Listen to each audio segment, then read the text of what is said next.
विश्वनाथ मम नाथ पुरारी, त्रिभुवन महिमा विदित तुम्हारी। नमः शिवाय। दोस्तों, गोस्वामी तुलसीदास जी द्वारा ये जो चौपाई है ये भगवान शिव की पूजा में आपको ज़रूर गानी चाहिए। ये माता पार्वती ने जब शिव की पूजा करी थी तो इस तरह से गाया था। तो आइए दोस्तों जानते हैं कि हम शिवरात्रि पूजा में किन किन सामग्रियों का इस्तेमाल करके भगवान भोलेनाथ को प्रसन्न कर सकते हैं। तो सबसे पहले तो जब भी बिलपत्र चढ़ाएं तो पीछे की जो गांठें होती हैं वो निकाल देना चाहिए। और पूजा की थाली में क्या क्या रखना है एक बार डिटेल में हम आपको जरूर बताना चाहेंगे। तो कैमरे को नीचे करेंगे और जैसा कि मंदिर में पूजा करते हैं या घर पे करते हैं तो मंदिर में बहुत ही लिमिटेड चीजें हम लेकर जाते हैं, तो कुछ अलग थाली आपको होनी चाहिए। और घर पे कर रहे हैं तो विस्तार पूर्वक सब परिवार अलग से थाली लेकर आप करेंगे। तो दोनों ही तरीका हम आपको बताने वाले हैं। तो यदि चैनल पर नए आए हैं तो चैनल को सब्सक्राइब कर लीजिए। वीडियो हेल्पफुल लगती है तो शेयर जरूर। चलिए आज की थाली जानते हैं। तो ये इस तरह से आपको एक थाली या बास्केट रेडी कर लेनी है। सबसे पहले तो जल जरूर रखना है। तो शुद्ध साफ जल होना चाहिए, गंगा जल से मिश्रित होना चाहिए। तो जैसा कि हम लोग प्रयागराज वासी हैं, हमारे यहाँ गंगा जल हमेशा रहता है, तो एक पात्र में हमने गंगा जल रख लिया है। और ये है अष्टगंध तिलक, जो कि भगवान शिव, माता पार्वती, भगवान गणेश सबको लगाया जा सकता है। और ये है अक्षत। तो देखिए तुरंत आप इस तरह से जल से धोकर और अखंडित चावल अपने हाथों पर इसे लेकर इसमें से टूटे हुए चावल निकाल के आपको रेडी कर लेना है। इसे अक्षत कहते हैं। और उसके बाद आपको एक दीप लेना है। तो हमने यहाँ पर मिट्टी का दिया लिया है, आप चाहें तो धातु का दिया ले सकते हैं। जैसा कि मैंने आपको बताया कि मंदिर में हम जा रहे हैं तो कुछ अलग अलग चीज़ें हम रखते हैं। तो यहाँ पर ज़्यादातर लोगों के प्रश्न होते हैं कि गोल बाती लगाएं कि हम लंबी बाती लगाएं। तो क्या होता है कि जब हम मतलब देवताओं की पूजा करते हैं तो गोल बाती लगाने का विधान है, और देवियों की पूजा में लंबी बाती। तो यहाँ पे हम गोल बाती बना ले रहे हैं रुई से। और शुद्ध घी का दीपक लगाना हमारे लिए अति उत्तम है। अब कोई विषम स्थिति है, कोई बात है, तो तिल का तेल भी आप इस्तेमाल कर सकते हो, ज़्यादा परेशान होने की ज़रूरत नहीं है। और ये जो घी है अभी हम आगे इस्तेमाल करेंगे, हम आपको बताएंगे। और ये रहा जनेऊ। तो इस तरह से मार्केट में मिलता है, आप जनेऊ ले लें। आपके पास जनेऊ नहीं है तो कच्चे सूत को भी 7 बारी लपेट कर आप भाव से भेंट कर सकते हो। ये मौली के धागे हैं, वस्त्र के रूप में आप समर्पित कर सकते हैं। भगवान शिव, ये देखिए शिव चालीसा है, तो इसमें ये देखिए स्तोत्र है, शिवाष्टकम है। ये सारी चीज़ें हम बैठकर आराम से भगवान भोलेनाथ की प्रसन्नता के लिए पढ़ते हैं। तो मंदिर में कहीं भी बैठकर आप पढ़ें तो ये पुस्तक आप ज़रूर अपने पास में रखें। मैंने थाली में रख लिया है। अब इसके बाद आती है धूप। तो दीप आपने ले लिया, धूप ले लिया। इसे प्रज्वलित करने के लिए माचिस बॉक्स ले लेंगे।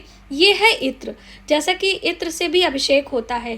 तो और देवी देवताओं को चढ़ाने के लिए इस तरह से रुई ले लीजिए, कॉटन, और उसमें इस तरह से करके हम ये भेंट करते हैं। और जल में डालना है तो आप इसे ढक्कन खोलकर डायरेक्टली 1-2 ड्रॉप जल में डालकर अभिषेक कर सकते हैं।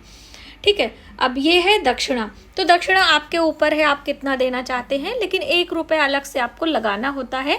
जैसे कि 11, 21, 101, 51 इस तरह से आपको रखना है। और इसे ले जाना ना भूलें। ये मंत्रों के जप करने के लिए रुद्राक्ष की माला है। ये वाला रुद्राक्ष तो मैंने आपको दिखाया था, रुद्राक्ष की कैसे पहचान करते हैं, क्या है, वो सारी वीडियो में मैंने आपको अलग से दी है, तो वो वीडियो आप ज़रूर देखें। नए लेकर आए हैं तो शिव पूजा में भोलेनाथ के पास रखकर उसे अभिमंत्रित करना ना भूलें। आप पूजा में आपकी थाली रेडी हो गई है, और क्या विशेष हमें लेना है। तो देखिए फल हम लेंगे। तो कौन कौन से फल लेने हैं इसमें आप ज़्यादा सोच विचार ना करें। 5 प्रकार के फल ले सकते हैं। मौसमी फल जो आजकल मार्केट में आते हैं, जैसे बेर के फल हैं, धतूरे का फल है, ये सभी भोलेनाथ को प्रिय है, तो वो मार्केट से आप ले लीजिएगा उस दिन। अभी वीडियो हम पहले बना रहे हैं। तो ये 5 प्रकार के विशेष फल हैं, जिसमें ये श्रीफल है, कदली है, संतरे हैं, जूसी फल है, अनार है। तो अनार को आप किस तरह से चढ़ाएंगे थोड़ा सा समझ लीजिए। इस तरह से दोनों हाथों से इस तरह से रस निकाल कर डायरेक्टली आप शिवलिंग पर अभिषेक कर सकते हैं। बहुत ही शुभ होता है, माता लक्ष्मी की कृपा हमें मिलती है, जैसा गन्ने के रस अभिषेक करने से होता है। तो ये कार्य आप करना ना भूलें। और श्रीफल तोड़ कर नहीं चढ़ाते हैं, श्रीफल सीधा फलों के रूप में आप भेंट करें कि आपके लिए ज़्यादा अच्छा होगा। अब बात आती है कि हम पुष्पों में क्या भेंट करें, तो ये है दूर्वा।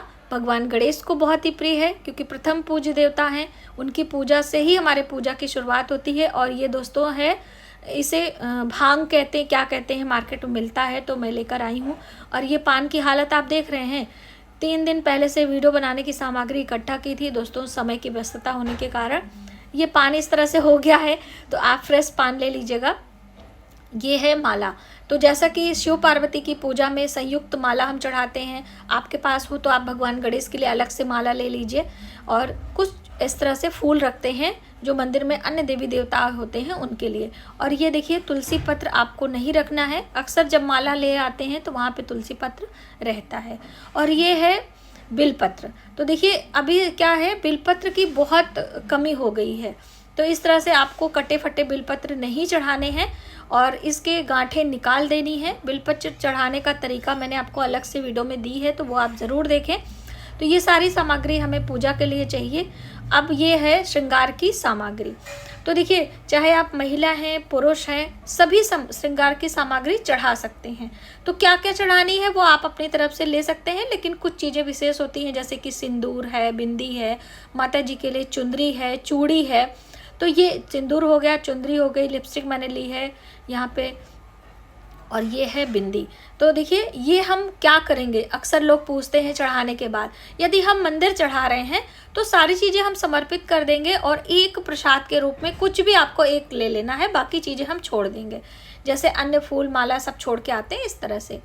अब विशेष पूजन है, शिवरात्रि है, महाशिवरात्रि है, तो अभिषेक तो बनता है। तो अभिषेक के लिए कच्चा दूध हमने लिया है, ये है दूध से बना दही, और ये है शहद, और इसके साथ में हम लेंगे शुद्ध घी, और ये है शक्कर। तो ये 5 चीज़ें मिलाकर इसके साथ में जल रखना ना भूलें। ये है पंचामृत। तो अब घर पे कर रहे हैं तो अलग अलग कर लेते हैं, और यदि मंदिर जा रहे हैं तो एक साथ सभी कुछ एक लोटे में मिलाकर ले लीजिएगा। और मात्रा क्या होता है, वो जो भी आप जैसे पंचामृत बनाने तो एक मात्रा होती है, ऐसे सब कुछ नहीं मिलाया जाता है। सबसे अधिक दूध होता है, दही होता है, फिर दूध डालते हैं, फिर 1-2 ड्रॉप इसमें जाता है शहद, और शहद का आधा रहता है घी। इस तरीके से हम पंचामृत बना लेंगे। और घर में जैसे मैंने बताया तो कलश लगा रहे हैं, तो कलश के लिए और जो पान सुपारी लौंग इलायची चाहिए, उसके लिए भी हमें ये सारी चीज़ें चाहिए होती हैं। तो ये मैंने एक साथ रख ली है, लौंग इलायची सुपारी, हल्दी की गांठ, आप ऐसे हल्दी भी चढ़ा सकते हैं, पाउडर हल्दी भी, और गले में मौली का धागा लगाकर पान के पत्ते और या अशोक के पत्ते या आम के पत्ते लगाकर कलश बना लीजिए। ठीक है, तो ये कुछ सामग्री होती है जो कि हमें पहले से अरेंज करके रखनी पड़ती है। और इस तरीके से एक पात्र पर आपको शिव जी को विराजमान कर देना है, और चांदी के पात्र से या जो भी पात्र आपके पास हो, इस तरह से जल से अभिषेक करेंगे सबसे पहले। फिर एक बिलपत्र लगाएंगे, इसकी गांठें पहले से आपको तोड़ देनी है। और दोस्तों बिलपत्र कटे फटे होते हैं तो बहुत मुश्किल होती है, जैसे कि ये वीडियो बनाने के लिए अभी मैं कर दे रही हूँ। यहाँ पर जल से अभिषेक करना है, आप चाहें तो फूल भी रख सकते हैं, और नमः शिवाय या फिर किसी भी शिवाष्टकम है, शिव स्तोत्र है, इसका जप आप कर सकते हैं। और जल चढ़ाने के बाद आपको ये जो बचा हुआ जल होता है, अक्सर बहनें पूछती हैं हमें क्या करना है, तो वो आप सब गमले में विसर्जित कर सकते हो, चाहे पंचामृत से अभिषेक कर रहे हो, चाहे शुद्ध जल से कर रहे हो, चाहे गन्ने के रस से कर रहे हो। तो चलिए मैं आपको तोड़कर दिखा देती हूँ। ये है बिलपत्र की गांठें, ये वज्र के समान होती हैं, तो इसे हमें निकाल देना है और उसके बाद ये बिलपत्र हमें रखना है। तो आपने जाना कि पंचामृत में क्या क्या चीज़ें हम रखें और फलों में क्या रखें, कैसे हमें भगवान भोलेनाथ को प्रसन्न करना है।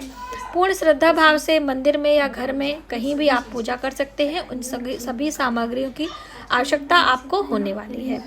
तो आज की वीडियो में बस इतना ही। यदि हमारी जानकारी आपको थोड़ी सी भी हेल्पफुल लगे तो प्लीज़ वीडियो को शेयर ज़रूर करें। नमः शिवाय।